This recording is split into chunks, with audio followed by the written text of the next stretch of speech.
Hello everyone, welcome to Organic One Lab. This experiment is the thin layer chromatography of benzene derivatives and analgesics. So for this lab experiment there are two parts. Alright, so coming up we are going to see the first part. Now you want to make sure that you are kind of jotting notes as this goes. You'll see uh, little annotations as we move along in the video. So for part one, the TA has obtained a TLC plate, a pre-cut TLC plate, and he's actually putting markings on there. He put a line approximately 1 centimeter from the bottom of the plate, and then he has 5 little tick marks because there are going to be 5 known compounds that are going to be run on this plate. All right, so the first one up is going to be benzaldehyde.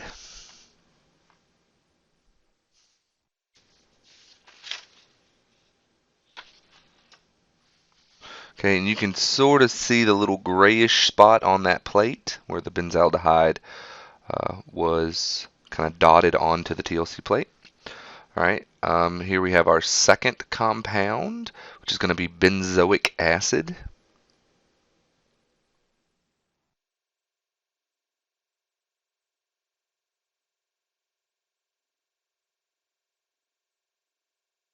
Here's our third compound, benzyl alcohol.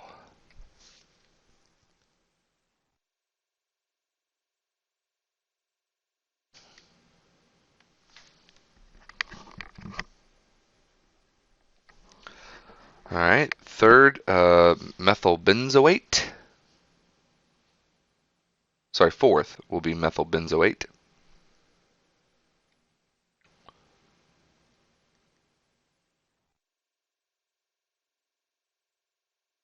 And then next up is benzamide.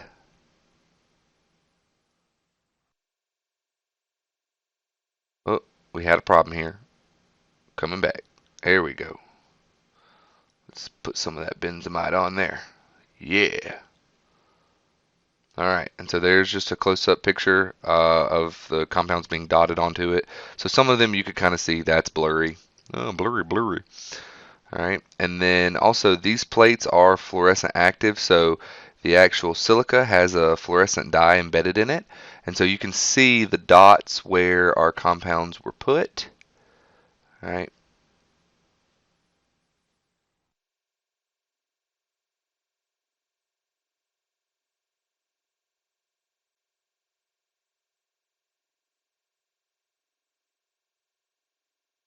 All right, and so now preparing the mobile phase, you can see hexane is being pipetted into a graduated cylinder.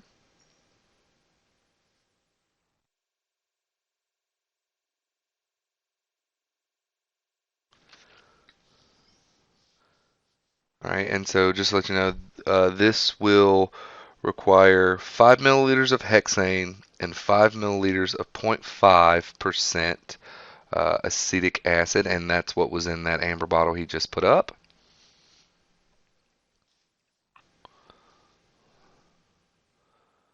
All right. Now also went ahead and put in filter paper. All right, you want to go ahead and try and saturate that filter paper, and that just kind of allows you to get saturation within the chamber. All right, and now what we're going to notice here, upon adding the mobile phase, um, if you put the TLC plate in, it's not actually touching the solvent at all. So nothing's going to happen. We're not going to see any type of separation. So instead of doing 5 mils of hexane and 5 mils of 0.5% acetic acid, actually going to do 10 mils of each of those. All right, so pretty much doubling the volume. Okay.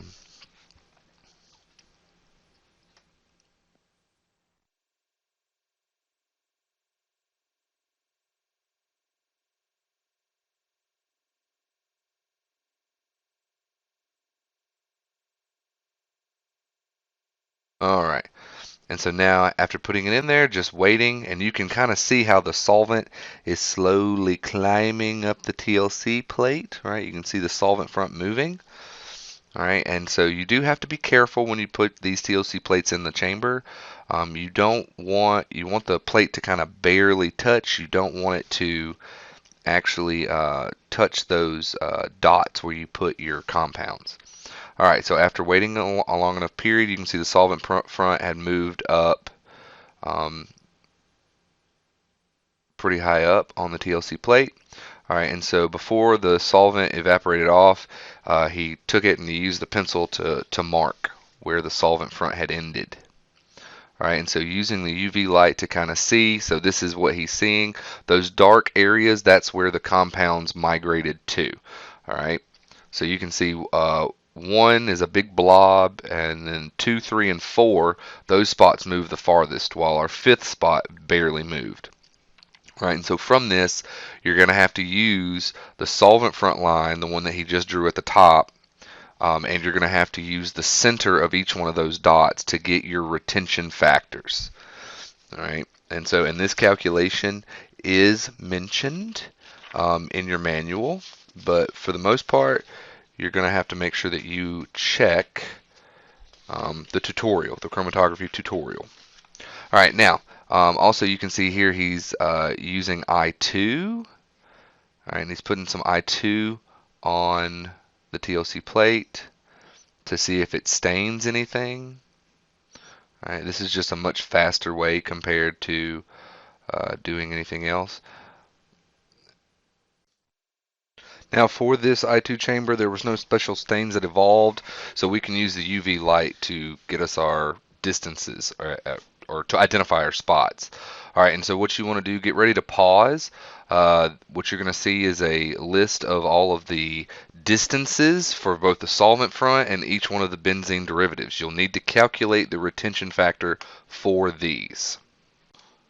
So starting part 2 here, there will be 2 TLC plates that the TA will be working with. The first one is going to be looking at known analgesics. Those are going to vary from caffeine, acetylsalicylic acid, acetaminophen, and ibuprofen. The second plate is going to have 2 unknowns and a reference spot, unknown A, unknown B, and a reference spot. And so those unknowns are going to have those analgesics in them. So the whole point is for you to identify which analgesic is which. Now, the TA has already started to prepare the mobile phase. It'll differ slightly from what we did in part 1. It'll be 5 milliliters of hexane still, but now we'll be using 10 milliliters of the acetic acid.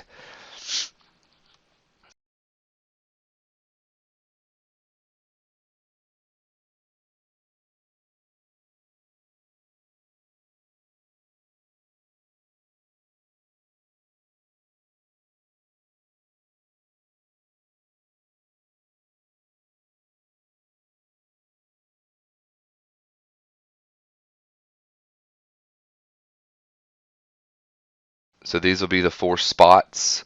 Spot number 1, number 2, number 3, number 4 are those specific drugs.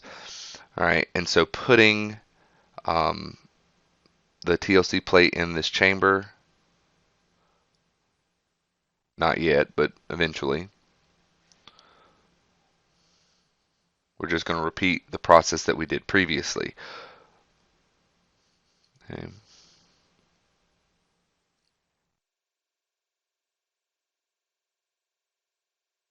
All right, so here's our plate. Putting our plate in there. All right, so it just barely touched the TLC plate, and you can see the solvent front is already migrating up. It's faint, but you can see it moving upwards.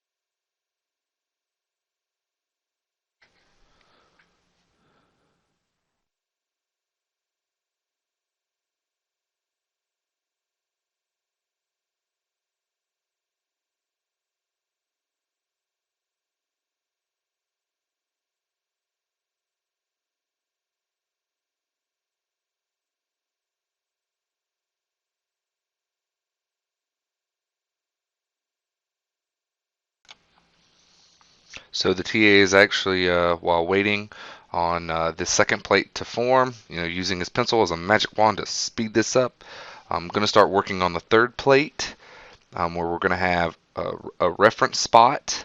All right, and this will contain all four of our analgesic drugs that we're running in the chamber currently, but also we'll have unknown A and unknown B. So he's prepping the plate, so he's drawing uh, drew his line 1 centimeter from the bottom, and then put 3 tick marks on there. So there's our unknown A, our unknown A.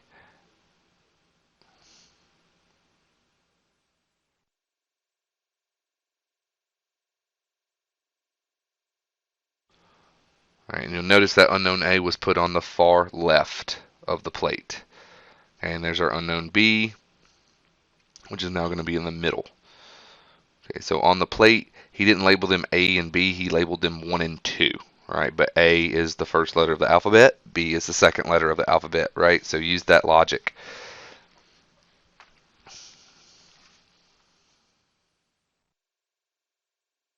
All right, and now the reference spot.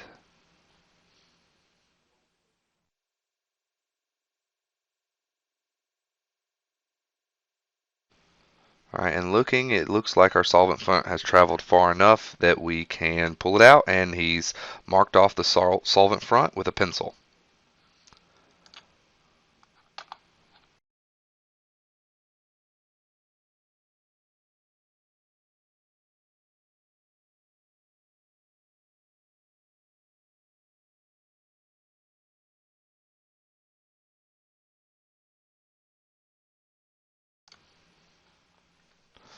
So what we're going to be doing now, while waiting for the second plate to dry that had our 4 known analgesics on it, going to prep our third chamber, including the mobile phase, and also going to, now that we have the third plate ready to go, while it's drying, can create the mobile phase. So here's our 10 milliliters of acetic acid per 5 milliliters of hexane. Now this procedure is done twice.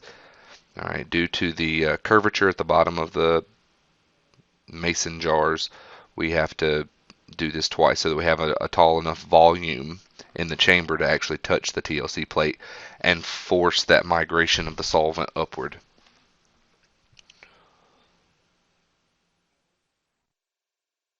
All right. So now using the light to identify where each one of the drugs stopped. All right, so circling those off. All right, we're going to see a picture. Here in lane 1, our first drug, you see that top circle is kind of scribbled through. That's not that's an artifact, so that's not something we're worried about. But the others are going to put a dot in the center of each one of those circles or ovals to calculate the distance that the dot traveled in reference to the solvent front. All right, and so you might want to pause this. So here you'll need to calculate the retention factors for each one of the drugs, how far each drug traveled versus the solvent front.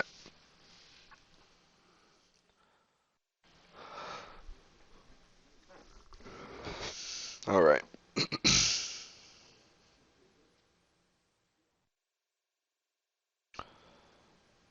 All right, so unknown A spot,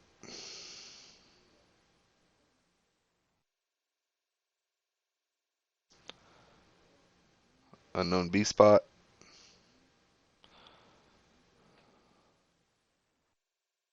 Guys, I think we went back in time. Whoa. You didn't think time travel was possible. Chemists can do anything.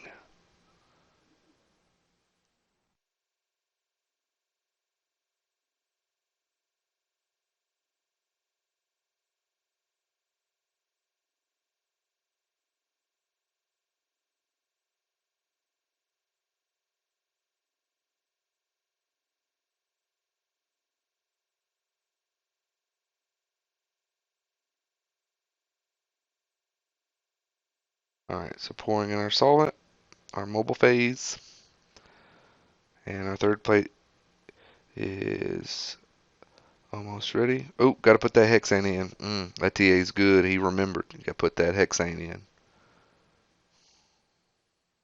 Oh no, that's a second 10 milliliter portion of the acetic acid.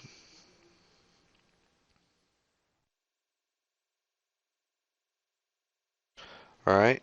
So we sped up time. We slipstreamed into the future, and we've run the third plate.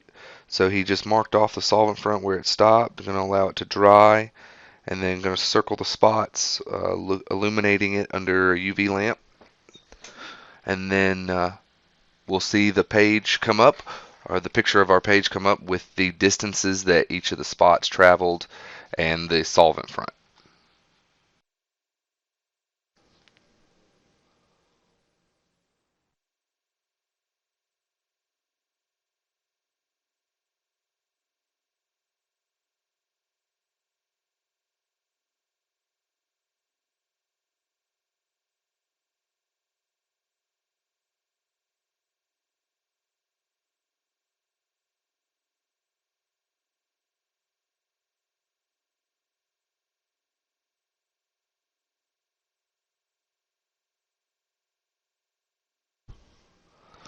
All right.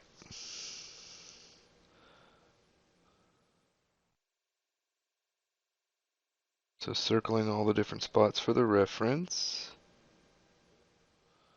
Circling the A and the B.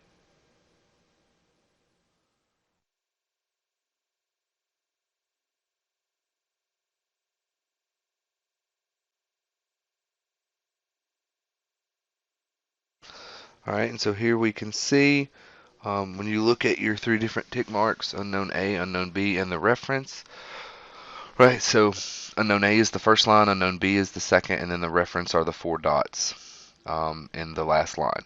Okay.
All right, so what's about to come up, you're about to see a side-by-side comparison of all three plates. Also, you're going to get to see the distances for each spot and solvent for the third part. All right, and so what's key here is you need to be able to identify what drugs in unknown A are present, what drugs in unknown B are present. All right, based off the reference. All right, the reference still has those four analgesics from part two. Right, here's the part two plate with the four known analgesics. All right, so all of those are in the reference for plate three. So you should be able to calculate those reference or retention factors for the references and then compare them to the previous plate in two. All right, and then there's the distances traveled for every spot. All right, good luck. Go finish your lab report.